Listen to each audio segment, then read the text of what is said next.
ধার করে আর ঘি খাওয়ার সুযোগ নেই, তাই রাজস্ব আদায় বাড়াতে এনবিআর কর্মকর্তাদের উদ্যোগী হবার তাগিদ দেন অর্থ ও বাণিজ্য উপদেষ্টা doctor Saliuddin Ahmed.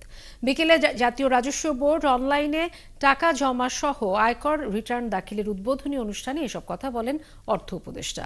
NBR chairman Abdur Rahman Khan বলেন, আগামী 1 জুলাই থেকে সবাই অনলাইনে আয়কর রিটার্ন জমা দেওয়া যাবে।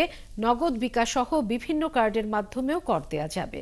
আয়কর জমার সনদও পাওয়া যাবে। সাথে সাথে অনুষ্ঠানে প্রত্যক্ষ কর আদায় বাড়াতে এনবিআর কর্মকর্তাদের আরও উদ্যোগী হবার তাগিদ দেন অর্থ উপদেষ্টা। বলেন, উন্নত বিশ্বের মতো আয়কর রিটার্ন দেওয়ার পরও তা সরকারি সেবা গ্রহণকারীর সব প্রতিষ্ঠানের সফটওয়্যারে নথিভুক্ত হওয়া জরুরি। এতে করদাতাদের করদানে উৎস বাড়বে বলেও জানান অর্থ ও বাণিজ্য উপদেষ্টা। আমরা তো করে বড় করে আপনার সঞ্চয়পত্র নিয়ে আর বাইরের থেকে বড় করে টাকা দিয়ে আমরা আমাদের চালাতে পারবো না। স্বয়ংসম্পূর্ণতার একটা মূল হলো আমরা নিজেরা। ট্যাক্স যেটা সরকার কালেক্ট করে, এখন অনলাইন বেশি করে এমফেসিস দিচ্ছি। অনলাইনে চেহারা যখন না দেখে অফিসারে, তখন হচ্ছে স্বাচ্ছন্দ্য অনুভব করে। আমি দিচ্ছি, আর চেহারা দেখা মানে কি জানেন তো, অনেক রকম।